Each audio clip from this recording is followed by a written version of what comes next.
presentation is brought to you by Smoooth Productions. What is going on, everyone, all the party people? It is your boy Smooth. That is Smooth with 3 O's. Welcome to another edition of Smoooth Conversations, where the conversations are always smooth. Hope y'all are having an amazing week. It's been a little bit rainy, but outside of that, it's been feeling much better than the wintertime, as the spring is here, is almost officially on the way. Daylight savings time on the way this weekend. So looking forward to more spring-like weather and looking forward to smooth conversations. Once again, where the conversations are always smooth. For those watching for the first time or listening right now on the radio, I am Smooth. I am a professional DJ, MC, host, anything about production. That's what I do. You think about production, think of Smooth. Y'all need some merch done, like this hoodie. You know what I'm saying? Need some customized stuff going. I got you. Drone, photography, videography, all that. So make sure y'all go ahead and tap in throughout the whole night. Scan the QR code on the top right of your screen and connect with yours truly. Smoooth Productions, once again, Smooth with 3 O's, and see about everything that I provide. In regards to Smooth Conversations, I've been having this show for almost 2 years. The very first guest was the one, the only St. Louis's own Guy Torrey, and the show has been truly a blessing for me. And tonight, it does not change, especially with the guests I have coming in who I haven't seen this brother in over possibly 10 years. So look forward to the conversation. But to do some more promo real quick, everyone, go ahead and like and subscribe. Click on that bell on YouTube, Smoooth Conversations. Once again, Smooth with 3 O's. Also, every Thursday, whether it's live or it's a best of Smoooth Conversations, you have KBDR Beat District Radio. Download the app on Google Play or the App Store. Also, check out the amazing website, www. No, you ain't got to put www. But beatdistrictradio.com. See, back in the day, you had to put all that stuff in, but now, you know how it is nowadays. Everything is so modernized. I sound like I'm an old man, but I'm not in my mind. But outside of that, y'all, we have some exciting things going down with Beat District Radio. And even with the name, as you see now, we are still under Beat District Radio, but effective as of last week, or actually this past Monday, we are now considered just the district. So you'll be hearing a whole lot about the district from now on all our shows. And then we have our upcoming anniversary bash going down March 29th from 4 p.m. to 8 p.m. Midwest Wine Bar, 252 South Florissant Road, Ferguson, Missouri, 63135. Need everyone who came out last year to our launch party to come back out again and bring a friend. For those who didn't make it, if you're a newbie, come on through March 29th. You're going to have free entry. Once again, free, F-R-E-E, y'all. Free entry, giveaways. Going to have live DJs. I may do a little something along with the other amazing DJs that we have on the district. Going to have plenty of food. Going to have drinks. It's going to be a vibe, y'all. So come on out, March 29th, 4 p.m. to 8 p.m., Midwest Wine Bar, and let's have a good time as we celebrate our 1-year anniversary by doing it the district way. Let's make that happen, y'all. As I said before, this is everything or almost everything under the Smoooth Productions umbrella. You have Smooth Moments, needing some photography, videography, drone services. Over the last almost 10 years, I've had the Platform Sports Talk Show Network. Every first Wednesday of the month, you have Ladies Night. Every last Wednesday, you have the Man Cave. And then in between those, you have a show that I host along with panelists from Ladies Night or the Man Cave. You have the Platform Sports Talk Show, what I call the main show. So make sure y'all check that out. Show love, support, like, subscribe. We are all across social media. And once again, Smoooth Conversations and Beat District Radio. Scan the QR code or go to smoothproductions.com. Lastly, if you want to place an ad or you want to sponsor one of our many shows on the district, shoot us an email, info@beatdistrictradio.com. Once again, info@beatdistrictradio.com. Once again, this is the district now. Get used to it. Doing big things in 2026. A lot of updates coming. The website will be updated. We adding more shows to the station, and just a lot of great things that we're doing for the district. So shouts out to my fam. Now, back to me, because I have the honor. Once again, I haven't seen this guy in about 10 years or so, but it's a pleasure to have him on. He has called me from almost the first time we crossed paths, his big brother, and that meant a lot to me. But you saw in the promo that this man is a very talented artist. He has won awards in regards to his poetry. He is a man that the reason I definitely wanted to get him on this show, and why I always say this is like my ministry, because this show is all about being able to inspire others. You know, we see people doing so many things on TV shows or on stages and doing things in radio or whatever it is, but we don't get behind the layer enough and get that story told the way that it should be. And that's what Smoooth Conversations is all about. And this man here, for those who don't know, has gone through so much adversity in his life, whether it's been physically, whether it's been mentally, whether it's been emotionally. And we're going to just chop it up, man. That's what this show is all about. It's not an interview style. It's just people having conversations, but just in front of a microphone and a camera and etc. for the world to see, because we need more transparency. We need more positivity in the world. We need to inspire more people in this world than what we're going through right now. So that's what this show is about. And this man, once again, we crossed paths over 10 years ago. And he's always been mad cool with me, and I'm honored to have him on right now on Smoooth Conversations, where the conversations are always smooth. The one, the only, they call him Mr. Poetry 7.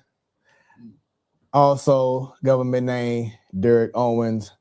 Brother, what's going on with you? Nothing much, man. I'm glad to be here. Man, it's a privilege and an honor, man. And as I said before, as I put this down, we haven't crossed paths in, like you said, over about 10 years or so, man. Yeah, from Legacy to Word Up Artists United, it's been some years. Yeah, man. And you know, you're looking good. I've been seeing what you've been doing. You know what I'm saying? I've been looking from before, and like, okay, he's still doing some great things in life, man. So, like I said, this is all about catching up, man, because we haven't talked in so long. So I'm definitely looking forward to it, man. First off, how has your day been? It was a lazy day today. So when you're a full-time minister and not just a poet, community leader and everything, so I know on Sundays I do so much from 8 o'clock setting up all the way to break it down to about 4:35 at the church. So Mondays and Tuesdays are like, this is mental health day, this is rest day, this is take care of Derrick day. Like, this ain't Mr. Poetry 7 a day, this ain't 7 a day. No one asked me about nothing poetically today, because like I've never really taken enough time for Derrick. And I've never mentally been like, Derrick, how are you really today? Everybody depends on you, which is cool. Everybody is making you a quarterback, which is great. Everybody sees the leadership, amazing. But behind all of that, how are you really doing today? Like, mentally, how do you feel? Emotionally, are you really okay? And if not, today you can cry and scream and nobody can tell you you're wrong for that. Today, I may just want to get a haircut, and that's my mental health space today. Today, I may just want to go to Starbucks, drink my little coffee, and write in my notebook. And it might not just be poetry, it just be like, today I really feel like crying. Or today, I just feel like I just need to like silence everything. Hey, I love that, because that's been one of the main topics that I like to discuss on this show. It's about, once again, about loving yourself. Yeah. You know, I feel like we do so much in the world, you know, especially for others, but we don't take time to, like you said before, Derrick, how are you doing? Absolutely. How are you feeling? You know what I'm saying? You got, you know, as much as I love to be a man of many talents, you also have to be a man to just shut down for a minute You know, as they say, woo-saw. You know, take it all in, just relax, reset. You know, and so you can feel better about yourself, and especially with what we've been hearing a lot about mental health and depression, that has been on the forefront, especially in our community. Absolutely. You know, and even with our health, especially with us being Black men. You know, one of the biggest causes of death recently or over the last few years or whatever has been because we don't take care of our health. Absolutely. You know, so I'm glad to hear that you are doing what you have to do to make sure that you're good, because if we don't take care of home, 7 ain't gonna be what the world needs, let alone the ministry, let alone family, future, love, life, everything. All that. That's been actually a struggle in the beginning, because it was like I felt like I had to go run so quick. I felt like, man, I gotta do what they need me to do. And it's like, it's not wrong, but it's like, Derrick, what about you? Like, do you ever take time to just say, you know what? Sleep in an extra 2 hours. Let your body really rejuvenate, because your body's so used to go mode. Your body's so used to, let me get up and go, that sometimes you don't know how to just enjoy silence, enjoy rest. Actually let God allow you to rest, not just in a physical sense, but rest your spirit, rest your heart, rest your mind, because your mind is always, I got to do it. If don't nobody do it, I have to do it. If don't nobody get it done, I have to do it. And it's not wrong, but Derrick, you got too much more that you need to accomplish. And if you don't accomplish it, guess what? It's your fault, because you didn't take the requirement to get your body trained enough to go for the next accomplishment. So the next steps are possibly getting in the gym. I do a lot of walking, but I want to find a gym where like I can really mentally tap in and say, all right, when I train my body, it's not just to gain muscles and weight, but it's like, all right, God, I'm training myself to know when I work these muscles, I'm also going to rest these muscles. Right. When I'm resting, my body now has a regimen of, you've pressed enough. Now my body knows how to say, let's just rest. I don't have to be wired until 2:33 in the morning and then be like, now I can go to sleep. Have you thought about a personal trainer? No. So it's something that you just want to just have it just be you, not no one else. Just me and God, just kind of like incorporate, like when I'm training, having like certain scriptures like going in my headphones. Gotcha. Like, all right, on this day, I'm going to work on my legs. So I'm going to have scriptures that's talking about like walking or learning how to sit still and be still. On this day, letting my mind be renewed. So I'm going to be like, what mental exercises can I do that are like renewing my mind? So when my body gets to that point, it's like, nope, remember what you just said, Derrick. Now I got to hold you accountable. Yeah, I feel you, man. So I want us to take it back, man, in regards to you tell me from your perspective how you and I crossed paths and how we became so cool. So, man, I feel old now. You, shoot. I'm gonna be 38 in September. I'm almost 40. Look at you. I'm almost 45. No, you not. You don't even look yet. Hey, I'll take it. I'll give you 40. I'll take it. Don't even look like you 40. Hey, I will take it. I will take it. I can't say I don't feel it, but I'll take it. So I want to say I was with Verbs after work, and we was kind of co-collaborating with Energy when she was at Legacy Booking Cafe. And then on some nights she would incorporate DJ B Smooth, and then you came in, and that's where I met you, when she was still kind of like getting Word Up started and needed something solid at Legacy. So I'll add, what I'll say is that so Energy and I started Word Up together. You know what I'm saying? From the first show. Then I think when I want to say I may have taken a break or something. And then that's when, like you said, the Verbs after work started coming in. So between Be Smooth, then I know, there we go, Al B, you know what I'm saying? So then I came back to the fold, but yeah, definitely. And shouts out to Verbs after work, because, it was a whole lot. Y'all was at what was it called? The cafe on, what's that street called? It's feel like y'all always had Verbs after work at that one little coffee cafe spot. I can't remember. But you know what I'm talking about? It was like Northwest something. Northwest. Yeah, Northwest Cafe. Yeah. So like, and I always used to see the photos of like the garage door open and just seeing fire pit lit, and yeah, have some on the outside by the fire pit, some on the inside. Yeah. So I recall that. So shouts out to, to that time, you know what I'm saying? But yeah, but please continue on in regards to you and I.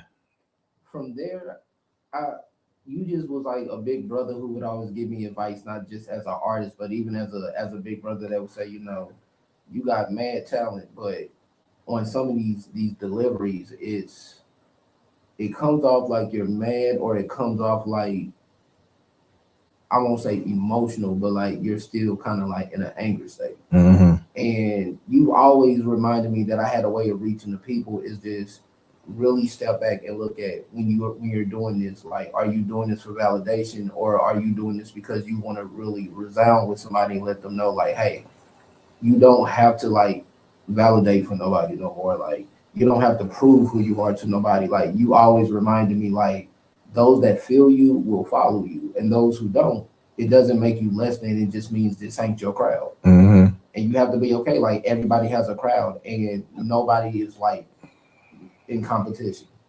And I always felt like I kind of got ridiculed sometimes because of my faith. And because I wasn't like every poet. I wasn't the erotica type poet. I wasn't the, if I'm gonna tell you what I want to do to you, I'm gonna do it in front of all these poets, like, and again, each poet is very unique, and I love each art that they do, even to the erotica. But I was like, if I'm gonna do that, that's for you and you alone at the house. Like, everybody don't need to know what I want to do with you at the open mic. Right. Like, if we gonna do that, let's gear that specifically for this. But I know there was a time I got kind of like ridiculed because it was like, well, if we want to go to church, we'll hear church. And I was like, well, some people come here don't have that space to do this. And there are some people, my faith ain't just in church. My faith ain't just for the church. Like, I want to reach people that are not even in the church. And then from there, when they hear these type of like poems and stories, it'll draw them to it. But I've always been like, the poetry community is like a salad, and it has so many different layers that you can enjoy. And when you learn, like, hey, even if you don't believe in my faith, it's still something in my poem that can inspire you and let you see, like, man, that line struck me. And all I ever want to do is just let somebody know, like, from being in the basement right next to Legacy Booking Cafe, sleeping in the basement when I was doing Word Up on a Tuesday, to where I am like 4 years in my own place now, and I'm about to get my own car. That win that I got last year as Best Male Poet of the Year, nobody knows. I did not celebrate for real when I got that win. That was a different win for me. Yeah. And some people was like, you still ain't celebrated? I said, if you understood the story behind this one, from being in that basement on one chair and feet on another chair using clean clothes to cover yourself, and eating out of trash cans when nobody was looking after leaving Word Up, to now you're in your own place, to now when you travel, you come back to your own place and you see this award when you wake up and when you go to sleep. It wasn't about like flexing. It was literally a humble win, because it was like, now I get it. Deliver the message, get out of the way, let the people realize, like, I didn't get here no more by myself. It was great people like you, Louis Conflation, J Love, MK Stallings, who reminded me, be you. Those that love you will follow you. Those who don't take it personal. It just means you have your own way and your own crowd that you need to reach. Right. And when you get to there, just stay humble. And when I got the win, I was just like, I thought about that basement, and I was like, this win was different. It wasn't just let me flex. It was like, I remember. And when I see this, I remember more why I do this. It's not about I want to be better than any poet. It's like, no, I want to inspire the next generation to remember, when you win, be humble. And just to add on to what you were saying, because as you were talking, I was thinking in my head about the times when after Word Up, and everyone, I'm about to go home, I'm about to kick it, I'm about to do this, but you was always different because of your situation. I recall you saying that you was hoping to find a spot to rest your head, and you was reaching out, asking for rides and stuff like that. So it was so many times where, because I knew you and I had a cool little connection, you know what I'm saying? that I was like, man, I feel bad for him because he's just going through so much. You know what I'm saying? And I know that it couldn't have been easy. And I know that especially nowadays with how life is, like that can lead to serious depression. It can lead to suicidal thoughts. It could lead to a lot of things that you would, even if you did not stay steadfast, that you wouldn't be on this couch right now. Yes, sir. You know? Absolutely. So that was something that always stuck with me. And like I told you before, that me just seeing you, what you're doing on social media, and seeing how your life has just dramatically, you know what I'm saying, changed. So that's what people need to see, and hopefully be in touch and be inspired. And for those watching, please feel free to leave comments, like, share this. Once again, leave comments, interact with us, because the more you interact, the more that we shower this man with the love that he deserves, the better this show is going to be. I guarantee that right here on Smoooth Conversations. But yes, just talk about, and I love to have spoken word artists and local artists, you know, who's done the whole legacy scene and poetry scene, open mic scene from back in the early 2000s. Just talk about for you, your feelings of how great that era was back in the day. Man, so we go from Hustle and Flow, yes, Legacy Booking Cafe, Lyrical Therapy. Man, it's so many of them, from Twisted Haiku. It was so many of them that we used to rotate from Sunday to Saturday. And within that week, it was literally 5, 10, no more than even 15, 20 things that was going on. And each one had maybe 4 or 5 different events that they put on throughout the week. And to see how we rotated that, and that it would always end back up to Legacy, and we was there until like 3:34 in the morning. And we was like, man, you know, some of us got to go to work. But it was the fact, Legacy was at home for us. Legacy was the start for every great poet. Legacy was like church. And though some of us may be like, why would he compare it to church? And he was like, well, you got to remember, like, the stage is our altar. The stage is our pulpit. The stage is where we all bear our souls. And it wasn't about, I'm here to preach to y'all. I was here to bear my soul and share my faith, and that my faith will help someone else know, like, that little seed in you, all it needs is to connect with just one seed that knows, I know this story all too well because I've been there. You mentioned something that struck me about that basement, because I've had 2 occasions where, like, I heard like suicidal thoughts ready to take me out. And one night I heard it so loud and it scared me. And it was like, I'm gonna drag you to hell and you gonna die, and ain't nobody gonna remember you or care for you. And then one night I had a dream like I had literally died in that basement. Wow. And I was deceased. I was just disgusting smelling.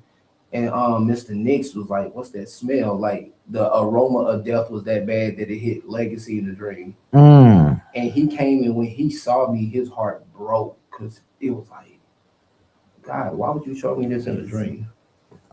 And so he was like, get your notebook and write. And from there, I just started writing. That's what kept me through them days when I was like, all right, I just got to write.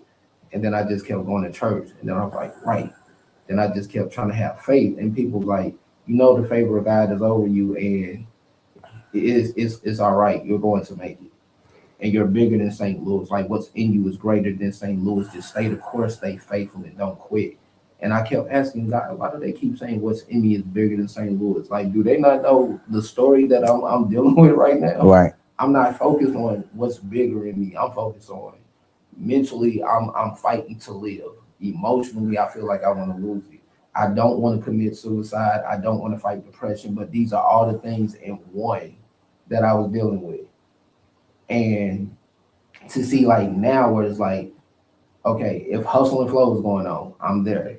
If Lyrical Therapy, so it was like I had to get to these open mics as a way to bear myself and free myself. Because if I didn't, mentally, emotionally, spiritually, I would have not made it. I would have gave up. And you brought up about how I would talk to you about, you know, your delivery, which I mean, it makes sense. The reason why people may have the idea of, okay, you angry, or because look at what you have been going through. You know, so I know that it may not have been easy to see people driving. It didn't matter if it was a Lamborghini to a Pinto, because they just had a ride. You know what I'm saying? Or they were living in an apartment house, whatever, because they had a roof over their head. So I understand why, you know, people may say this or say that. But another thing, if I can recall, and please correct me if I'm wrong, but I think when people heard of your name, that they also associated the word cockiness. Yeah. So talk about, do you feel like that was a word that shouldn't have been used? Do you understand why people would say that? Or is that a big misconception? No, I wouldn't say in a sense. I think there was a misunderstanding, but in a sense, there were some that it kind of was a little bit of cockiness. And my attitude about it now versus then, I was immature. So I was still in a sense of trying to find who is Mr. Poetry 7 for real, that the crowd can relate to. And so, you know, at the time you got Lewis. This man is like the guru of poetry. Yes. You had Chris Ware, you got Her Reflection, you got Nicole Poetic One. You had people like Explicit, DJ 76 Kid who tagged along with him. So when you had these people, like Lewis will pull me and be like, bro, you know you better than that, right? And he will literally get on my head like a big brother and be like, how you deliver is how the people respond. If you come off cocky, you just another poet. You know, even Twisted the Poet would sometimes be like, 7, you ain't all as caked up as you think you are. And I'm like, does he not know? I stay ready in case of these situations. But he switched it one day and said, it's not about trying to prove. Because it's going to always be somebody better than you. Which I'm like, I want someone to be better than me because I'm not in competition with them being better. I want someone to be better than me. But it's the internal competition. Like, you know, it's going to make me better. Yeah. You know, seeing this like for me, seeing this DJ doing this, doing that, or whatever. Oh, okay. Because you see how that's dope. They get the reaction. That part. That's what I wanted, but I went about it immaturely. Right. And so one day after Lewis said what he said, L Thought came to me and was like, come here, let me holler at you. You do not have to put yourself in a class or a rank when you're already with it. Be you. It's not about trying to compare yourself to Lewis. It's not about comparing yourself even to me. He said, I respect the fact you look up to us, but learn from each one and find you in it. Pull from each one and find you in it. There's nothing wrong with having a sense of confidence, but there's a time where you have to know cockiness and confidence are totally two different things. Right. And so where I am now is not even about you got to respect 7. You know what? It's going to be more poets better than me. Way better, but it doesn't take from me being the best. It just means, you know what? I learn from them and I just continue to do better. I take what they give me and help the next generation understand, like, hey, it's going to be someone that's just as good, if not better. But now when you get these awards or when you get the acknowledgement, when you get the love, how do you take that humbly and just keep doing what you love? How do you get this award and not let it get to your head? And I want to add to that is that the best feeling for me that I've experienced over my 15 plus years of DJing is like, I'm not here to hear someone say, oh, you are the best ever.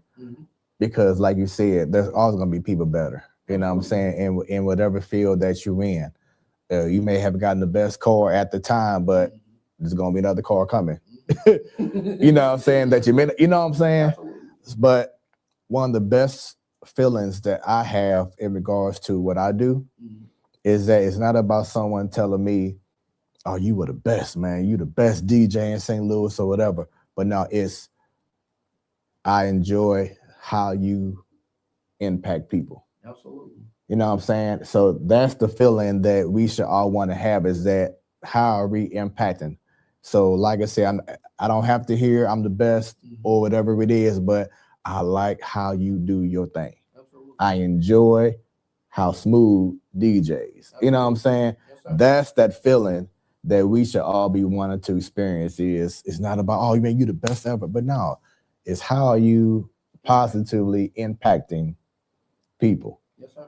So I love that you're saying, what you were saying, because there were times where I would look back and be like, okay, I can see the cocky. Yeah. You know what I'm saying? Come on, like, that's that piece. Boom. You know what I'm saying? I noticed that. But then at the same token, it's all about how you receive it. And just from your story, is that you definitely have been receiving that. And I want to ask, what made you get into spoken word? Well, the first poem I ever wrote was about what happened in 9/11, but I didn't really get into it until I was at Forest Park Community College. I had a situation where I was going through a lot. I was couch hopping at the time, and I was with some friends that were just like, yo, church boy, you can't stay with us because we trying to do all these things, and we want to get high, and you blowing our high. And I was just like, dang. So kick me out because y'all just want to do what y'all do instead of just letting me chill in this room to myself. So it was about a week, and there was a lot of different events going on at Forest Park College, and there was a gospel day. And that's why I met Samuel Hudson, who's a phenomenal singer. And there was someone else playing behind them, and they were singing Fred Hammond, No Weapon. And I cried my heart out because actually I was thinking about committing suicide that day because there was just so much going on. And he prayed for me and was like, nah, we ain't finna deal with depression and suicide like this. Like, we gonna pray and we gonna talk. And he took me out to lunch and was like, what do you do? I was like, I really don't do nothing but just write and journal. And he was like, have you ever thought about doing poetry? And I was like, not really. And so he was like, I think you should write a poem about how you feel and then try it out. And then I think the next week, that's where I met DJ 76 Kid and Explicit. They was doing poetry at the time. It was Soul Stage. Yeah. And that's why I met Lewis, Chris Ware. Yeah. And I was like, okay. So I got up there, I did my poem. I went through so many phases of trying to find a name that was suitable. So I went from Derrick, Unlimited Soul Stage, Poetry, Owens, Lyrical Eyes, Lyrical Truth. And I was like, none of these fit me. So right. Who am I for real when I do this? And I think the first time I went to Legacy to do it, when Soul Stage was doing them there, and Lewis was performing, the first time I ever went as Mr. Poetry 7. And I stuck with that. And they was like, well, what's the story behind 7? And I said, so like Jacob wrestled with the angel and had his hip put out of place, but he still wouldn't let go until he got blessed. And I said, that's the story of 7. I'm not letting go until something changes. And since then, 7 has been a story that just wants to change. And I mean, that resonates in regards to the nights that you were living, in the basement. Yeah. Not letting go. Especially when you had the suicide thoughts and this going on, that going on, not letting go. Yes, sir. That is huge, man. So so from there to talk about, and I think this is very important for people to listen to, pay attention to, but talk about perseverance and then seeing the hard work that you put in, going through the adversity and then getting awarded for the perseverance. Yes. Well, that also plays a role with my faith, and just I made this promise to God that if he would ever get me in a place where like I can get booked, I can get paid to do what I love to do and never win, I would always remember him and tell the people it was him. My leader, Dr. Mehdi, has always been one that told me that never forget what God does when he does it. Mm-hmm. Because you never want to get to a place that is like it's you. And that's where that when I first started poetry, I was immature because it was like it was me. And I was in the way, and that's why I didn't get that I won't say pat on the back, but I didn't get that. I enjoyed that because at the time I was in the way trying to be like, it's me. Y'all gonna respect Seven, and they was like, that's not how you get it. If you want that type of respect, you have to earn it, but earn it in the sense that this is what you love, whether we give it to you or not. And so where I'm at now, I would walk all the way from East St. Louis through the McKinley Bridge to every open mic. That's how hungry I was. After taking a period from the open mic because I had messed up on the scene for a little bit.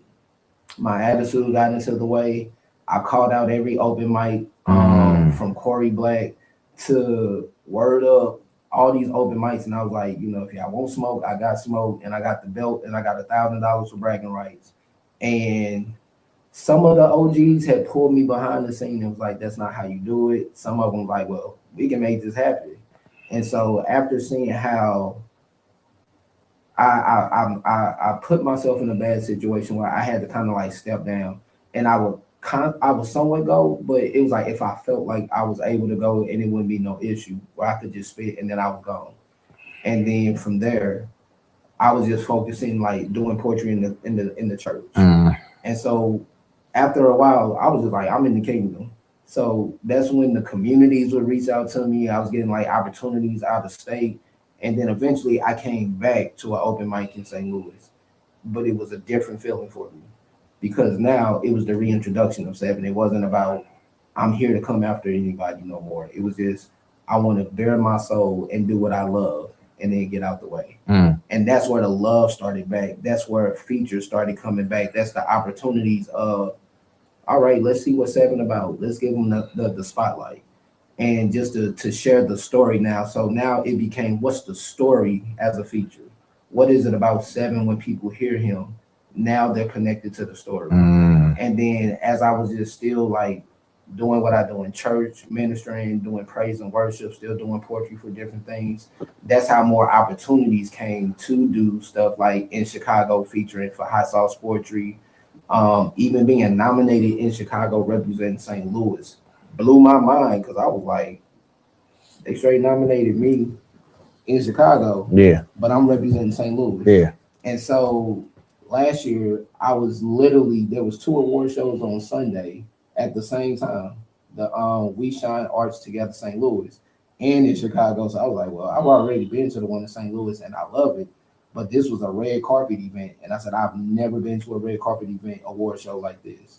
And just to see, like, I didn't win, but just to even be mentioned. And then Black Ice out there gave me like 5-10 minutes to even do something out there on stage. And when I say just the love that I got out there and to come back to St. Louis, and I got a message from Eloquent Perfection. She was like, yeet. And I was like, okay, yeet, what's that mean? So I know what it means when we say this, but yeet, okay, something is up. And then she said, yeet. I said, okay, why are we saying yeet again? Then she screenshot winner, Mr. Poetry 7. Wow. And I literally cried on the way back because I was like, I said, God, whether I win either or not, just to even be mentioned, I'm happy with that.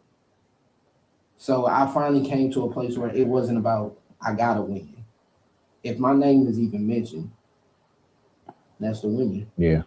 Because the perseverance of, I'm doing this now, not to compete, but I want my story to help somebody else see. You don't know how y'all are the reason I can be MP7. Like, if it wasn't for Abby the Truth, if it wasn't for Lewis Confliction, if it wasn't for a DJ Fred Smooth, if it wasn't for the Energy, if it wasn't for Chris Ware, if it wasn't for MK Stallings, if it wasn't for Her Reflection, the co-poetic one, Sir Azariah King, Twisted the Poet, DJ Vine, all of y'all are a piece that made Seven who he really is, because had I not came into cross paths with none of y'all, nobody would ever know why Seven is who he is.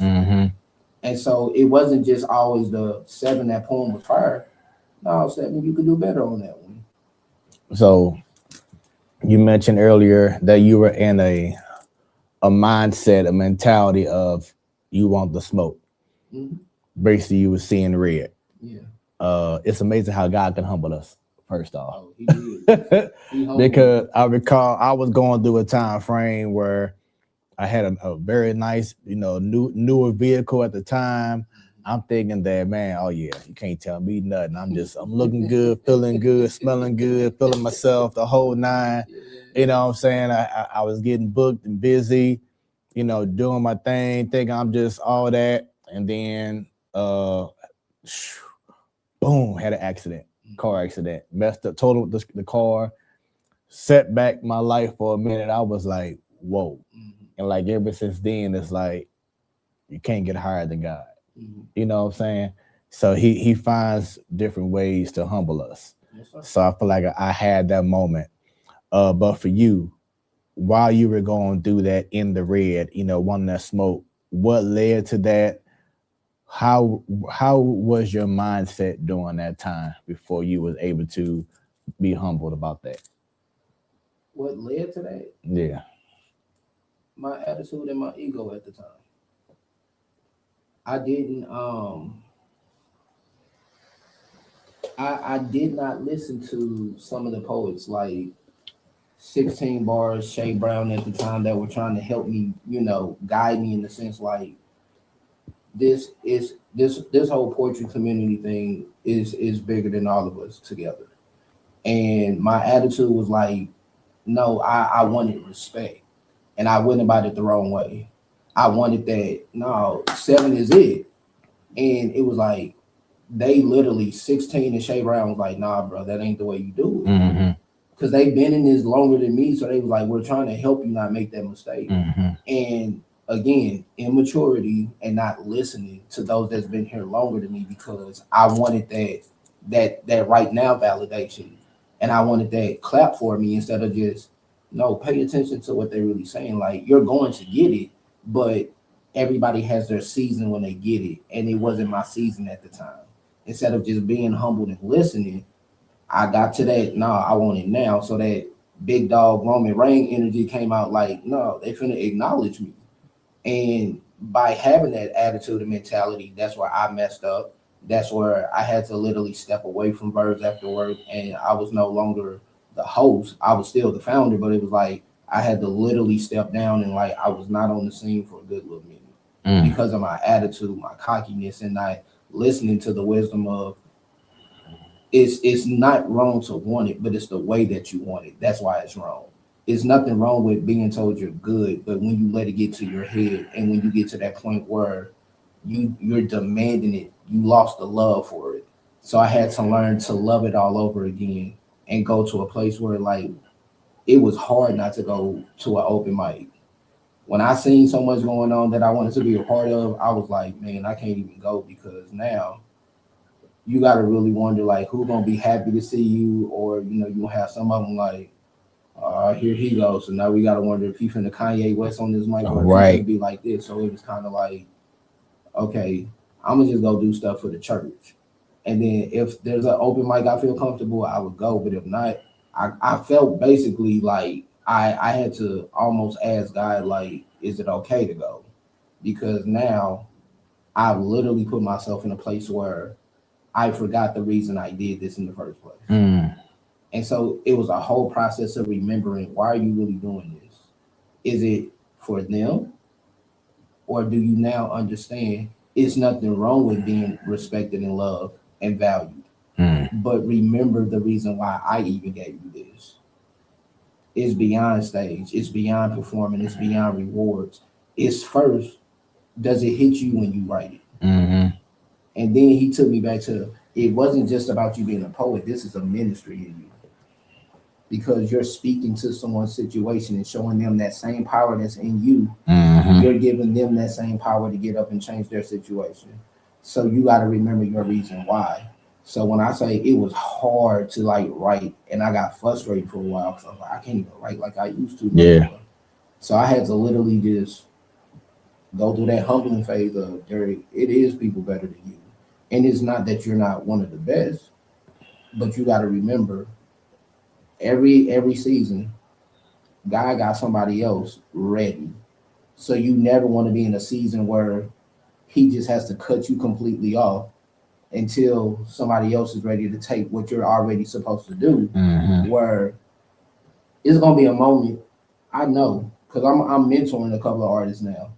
But the difference is I can tell them ahead of time, like, hey, don't wait until my time as a poet is over to get where you want to be.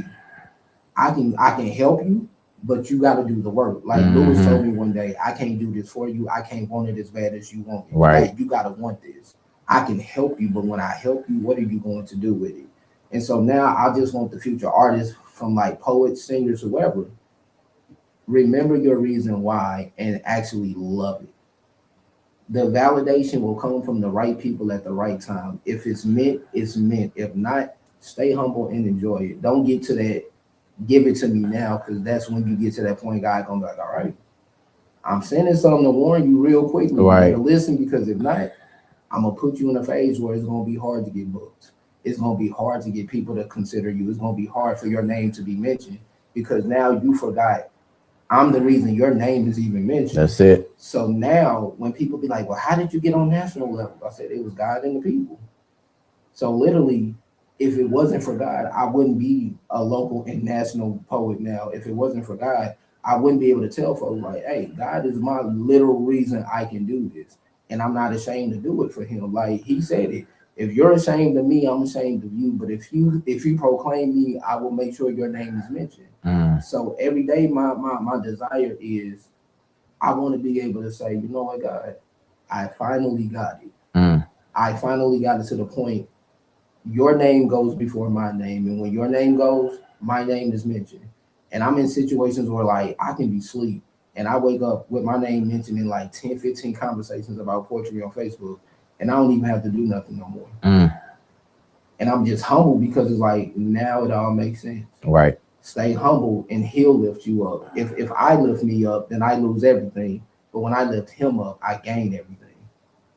I love it, man. I love it. Once again, Smoooth Conversations, where the conversations are always smooth. Got my boy, my little brother, Derrick Owens, up here in the TSC, the Saunders Experience. Chomping it up, man. Like, as we said before, over 10 years since we last crossed paths and talked, man. So it's definitely great to just to see the progress in your life. Speaking of progress, man, talk about the moment where you realized that you want to become a preacher. Woo! Oh God, man. Well, I'm a PK and a GPK, so I'm the third generation. So let me be honest, I ran from that. So people run from what they don't know. I run from what I do know because it's in me and I'm called. And I ran from the calling because it's like you have to deny everything that you're so used to, and you have to give up everything. And again, my leader, Dr. Mehdi, was like, you've mastered poetry. But he was like, there's 3 things in you that literally God is showing me that you need to really allow him to do. He said, you're a worship leader, you're an intercessor, and he said, you're a preacher. And I was like, no, Jesus, I don't want this preacher, man. I said, Jesus, do you know I already don't fit in? Do you know people already don't like the fact that I make their demons upset at me and I don't be doing nothing but minding my business? And you want me to be a preacher? I said, don't you got enough of them in my family, from my great reverend uncle all the way down to my cousins? And he was like, but I called you too. Right. And you're not going to be like them. Like each one of y'all has your own uniqueness. And I was like, no, Jesus, I don't want to do this. No. So let me be real. I argued with God. I fought with God. I told him no. That's part of the reason I went through my homeless experience, because I ran from what I was called. That's part of the reason I went through some suffering, because I ran from the fact I'm called. And I'm not going to fit in with everybody. I'm not going to be liked by everybody. But my leader, Apostle Medi, he has been literally a blessing in my life. He came all the way from South Johannesburg, Africa to here. Really? Yes. And so we were once formerly known as Christ Hood International Ministry, but now we just started as Christ Hope Global Ministry. And so for 7 years in the city of St. Louis, he has literally fed people out of his own pockets. Literally every Sunday after church, we have like a 5-star meal, literally. He's trained. I've seen God use him to transform people's lives, including mine. Whether it be like one moment you're homeless, next moment you're this. Like, he's actually the reason, by the grace of God, I'm in my own place for 4 years now, because I was serving at the church, setting up, breaking down, just kind of whatever he needed. And one day he called me up and said, next year this time, you'll have your own place for helping God's place. Mm-hmm. And so when he spoke it, literally, like, I got a call from an apartment and was like, hey, we saw that you put in an application, you were interested. How soon can you get here and start the paperwork and everything? And then from there, he always just encouraged me, remember God even when you get your place. And then when I got my place, he came and blessed it. And literally, because I'm on time every day when it comes to God's business, my house has never had to worry about nothing. That's amazing. So the preacher part, I've literally had 6-7 different opportunities to minister the word of God at the church. He dedicates a month to the youth, literally in June, from like the beginning to the end, where we do like service, the worship, poetry, dancing, everything.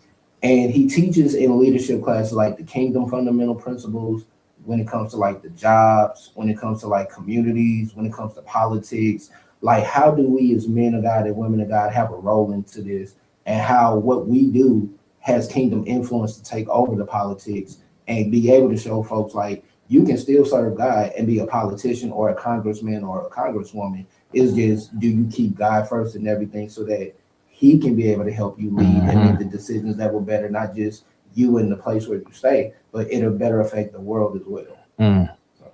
Man, that's an amazing story. I love to hear how people get that calling, you know, because you just never know. And like you say, you trying to fight with God, like, man, once you done doing all that you said you ain't gonna do, just allow me to just do it, make it easy.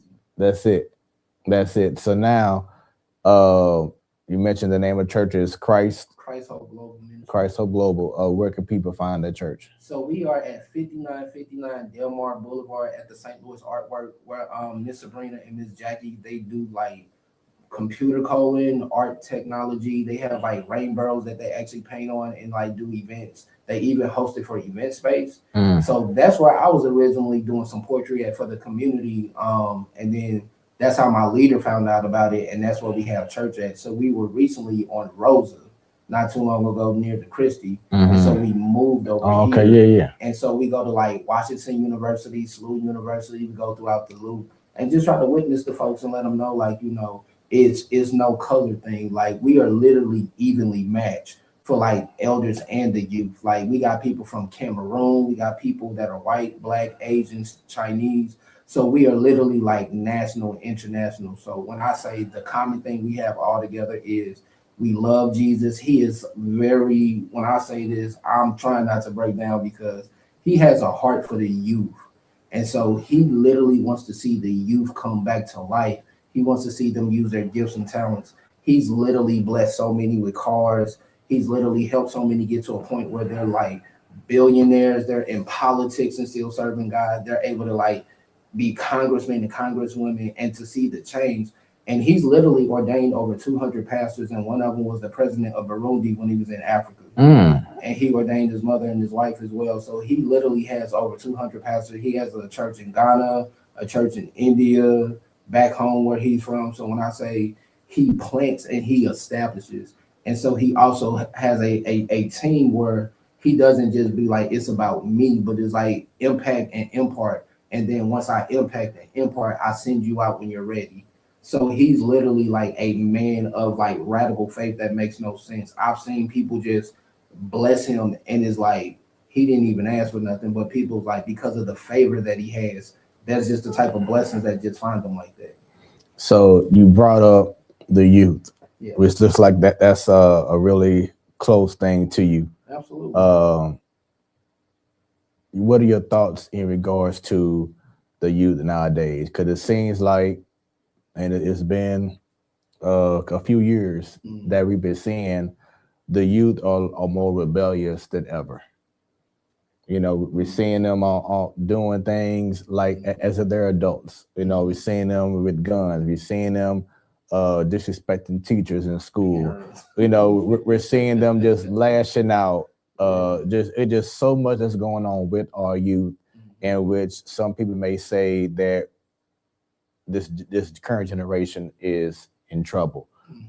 What are your thoughts in regards to the youth? And I know that you said that your church has been doing amazing things in regards to providing things for the youth, but just looking and seeing from afar, what are your thoughts right now in regards to today's youth?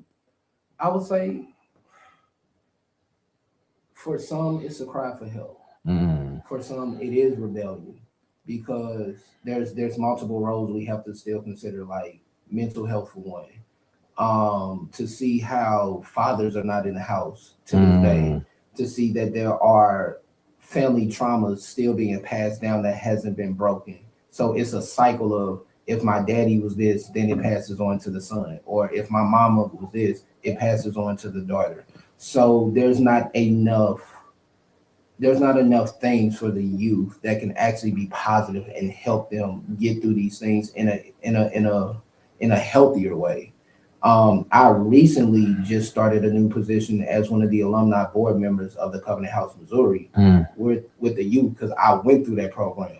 So I go up there and do Bible study with them now. I go up there and teach poetry. I go up there and do open mics. I go up there and have talk sessions where it's like, let's really talk about what's going on and what can we do. So that way, when you leave here, you leave with skills, you leave with financial literacy, you leave with, you know what, somebody came back and remembered us, because all we wanted to know was we was heard, we was understood, and we was respected. But I also let them know, like, you have to respect the adults that are here too, because you don't know what they're doing behind the scene to help keep this program so that nobody's leaving. Right. But if I can say anything to the youth in today's time, respect your parents, because you don't know what your parents went through to even have you, for one. And respect the teachers, respect those in authority, because you don't know how, by respecting them, you don't know how that can get you out of a lot of trouble. Man, you don't know how respect, and even God says, like, you know, honor your mother and father so your days may be long. Some of these children are passing away because they don't know how to honor not just their physical parents, but even in the church. If you can't honor your spiritual parents, how do you ever expect honor to be given to you? The word is for real. Give honor to whom honor is deserved. And I feel like today's youth have lost the love. They lost the honor. They lost the fact, like, you don't know what your parents went through to get you to where you are. You don't know the struggles. You don't know the sacrifice. You don't know how hard it is for them to get up tired with this, you know, another day, another struggle, another this, another that. And then with the system working against some of us on certain levels, and then you see with the politicians, to see what's going on with the world, the news, the media. There's so many things that play a role to what's happening. But it's like, there's a way to voice what you feel without being, you know, disrespectful. There's a way to say, hey, I don't like this, but I'm not going to be disrespectful about it. My leader taught us, if a leader ever says something that you don't agree with, there's a way to disagree without being disrespectful. Right. He said, if there's ever a time you feel like there's a thing that you don't agree with, he said, go to God. Because that's the main one that can either make me do it or not do it. But if you disrespect me in front of other leaders, you're showing me you don't respect the leadership or the authority God placed over my life. And I want the youth of today to understand they do have a voice. But how do you use that voice in a respectful manner?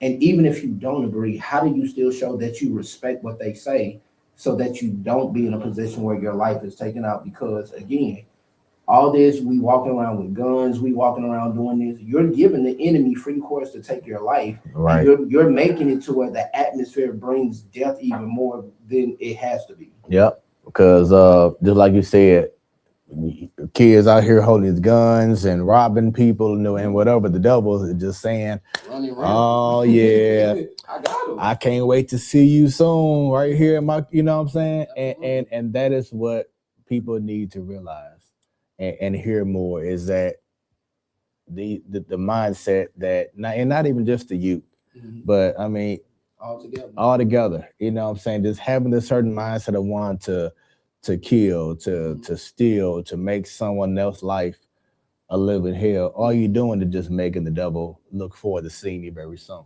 Absolutely. You know, and people just don't realize that because they're just so stuck in a certain mentality of just tunnel vision on negativity.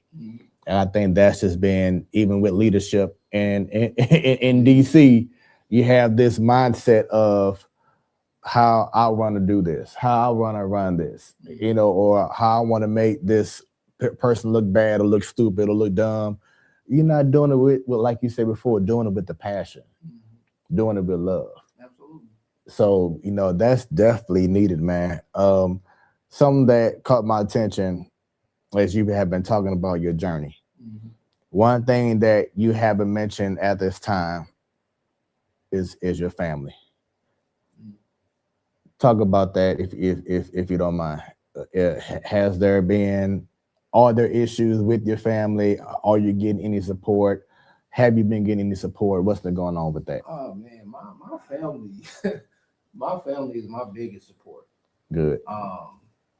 There was a season, I will say, that I did bring a little dishonor to my family because of like some of my choices and some of the things I was kind of like dealing with. But they were still there and they were always supportive. Thank God for a praying mother. Thank God for a mother that knows how to tell you in a small, still voice when you're wrong, but still say, I love you and it's okay because you're going to get it. And so my mom, she's always been supportive. From the time I even tried to do poetry, she was like, all right, now how's this going to work? I said, Mom, I'm going to tell you now, I don't know. Just like a farmer, when he starts farming the first season, he doesn't know what he's going to get. Right. But when he understands his ground, his crops, his season, then he knows how to get more. And she said, all right, I'm going to give you the chance to do this. I don't want you to talk about it. I want to see results.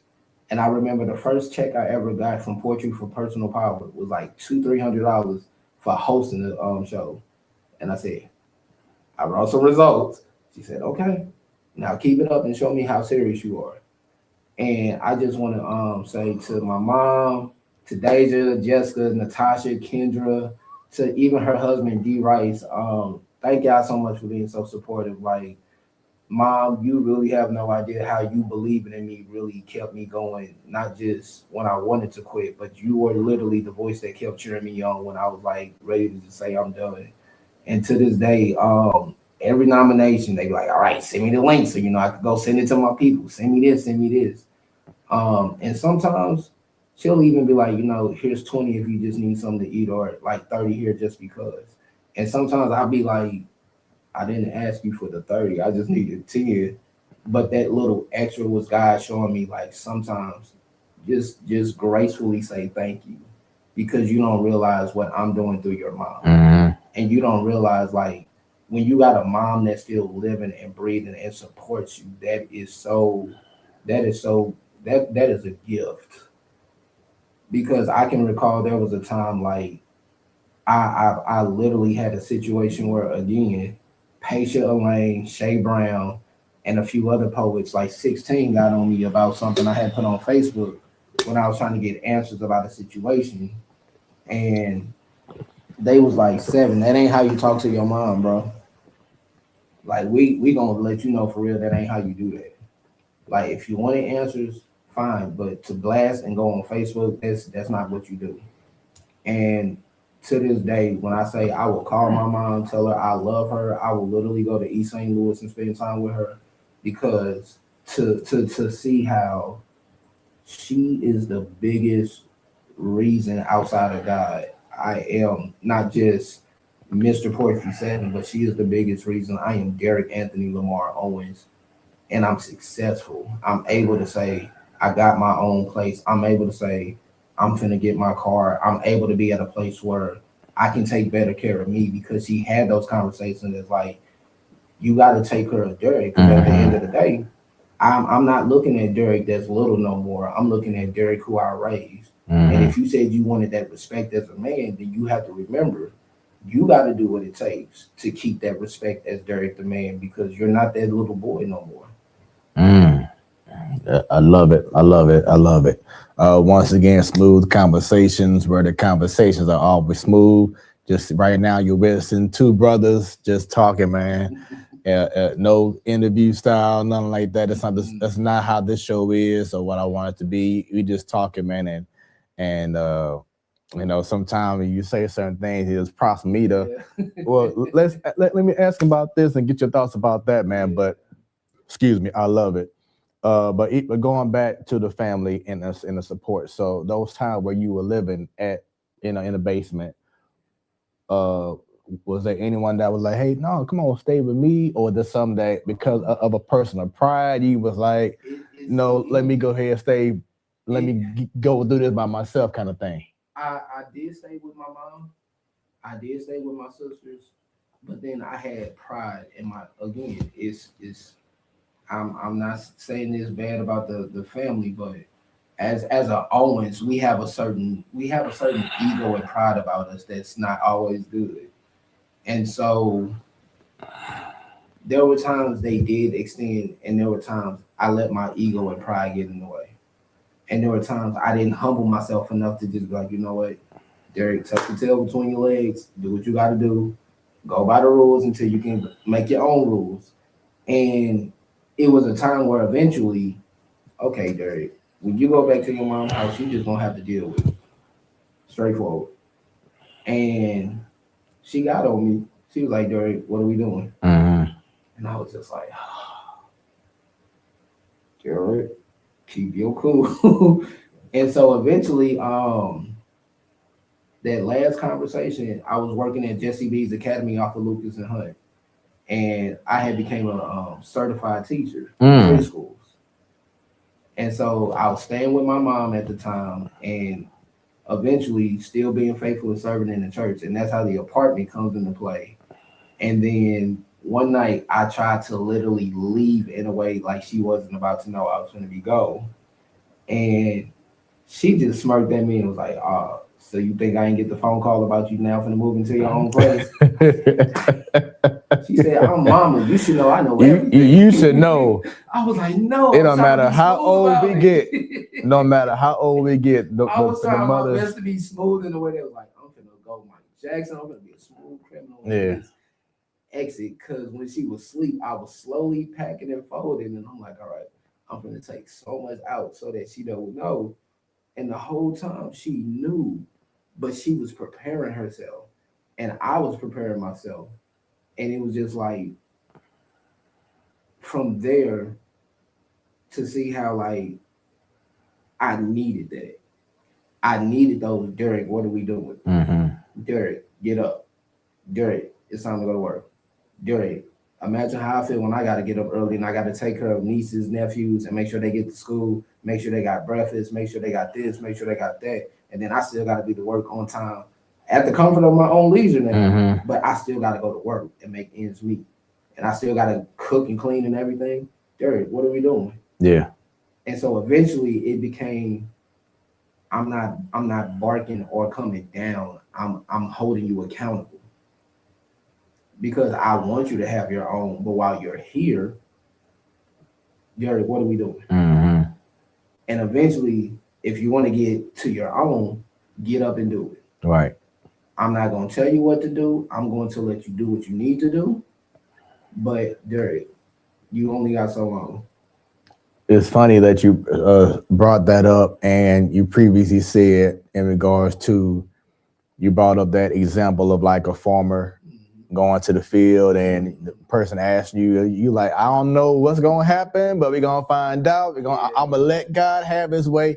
So it's odd, but not odd, but it's amazing that you say that, because I'm actually going through that period in my life now, because I don't know if you've seen my previous post, but over the last 2 weeks now, after dedicating 15 years at this job I had, and then having a job since I was in the summertime of my freshman year in high school, I was laid off after 15 years. Not because of me, because of my performance, but because I did everything I needed to do. And the job was pretty much, my position was eliminated. And I wasn't sad at all. I wasn't mad or anything like that. I just felt like, you know what, this God telling me now is go time in regards to putting SmooothProductions into the forefront 1000%. You know what I'm saying? I mean, I was already doing it 100%, you know, but now I can fully doing it. So now I'm in that field. I don't know what's gonna happen, but we're gonna find out. And I'm gonna allow God to order my steps. You know, so I love that you said that, because it reminded me of me and the period, and because this is like a transition where I've always been kind of like had a certain structure. You know what I'm saying? Oh, wake up, okay, shower, you know, brush my teeth, come downstairs, log in from this time to that time. After that, I'm gonna do this, I'm gonna do this. But now it's like it's just a different world. You know what I'm saying? It's a different feeling. But I'm excited about it, because now, like I said before, I'm just allowing God to say, you know, to God for God to use me in so many ways. So maybe a person who needed my help back then, I couldn't do that. I couldn't use my talents that God has given me to help others. But now, what you need, I'm there. You know what? I see this person may need some help. I'm there. So I'm in that season now where it's like, all right, God, open season. You know what I'm saying? Let's go. So I love that for you, man. You mentioned earlier about how the Shade Browns and 16 boys, and so many people saying, oh, hey, don't do that. Da, da, da, da, da. Social media. Social media. You brought it up earlier. The whole cockiness or saying this and want the smoke. That has been for God knows how long, whether it's been social media or whether this has been, you know, on the street or whatever it is. But something about St. Louis, where we have to compete. We have to try to be better than, you know what I'm saying? And I love to ask this question, but your thoughts, especially here in St. Louis, what comes to mind when I ask you your thoughts about competition versus collaboration? So my leader has said this: we don't compete against each other, we complete each other. And so if it's a healthy competition, but the goal is everybody benefits, that's one thing. But I think there has become I don't have to one up you no more. I just have to totally get you out of the competition. Some may consider it like you're probably a threat, because now, how is it you're getting the results quicker than me, and I'm in the same field as you, but you don't understand I have a different formula versus you. So my formula is not my formula, it's God's formula. And so because God's formula is working, that's why things are much more quicker for me. And what took me 2, 3, 4 years now, it happens in weeks. Because one, it's his plan. 2, I'm learning to get out the way. When he says do it, and be gone. I was asked, what's the difference between when you're doing poetry and when you're preaching? I said, well, when I'm doing poetry, I got a sense of control. I can get the reaction I want. But when I'm preaching, I give up control. And I don't look for this reaction that I would normally get if I was a poet. And so I feel like the competition spirit is way more rampant. Competitiveness, I like it, but then I'm also like, when it gets to the point where it's like, you want to be that better than me, you can have it. Because I now understand I'm not here to compete against you. I want to collaborate. Yeah. I'm not here to be better than you. I want to elevate you. Right. I'm not here to be like, let's see who's the best, winner take all no more. Because I went through that season, that attitude of knowing this is why I lost so much, because of trying to be like, I got to be better. Now I'm like, how can I collaborate? If I can't do it, who can I connect you to that can help you? Yeah, that part. So you can get to where you really want to be. Because again, I may not have all the answers, and I'm okay with that now. I may not always be the person that can fill your cup, but if I can't, it doesn't mean I can't reach out and see who can.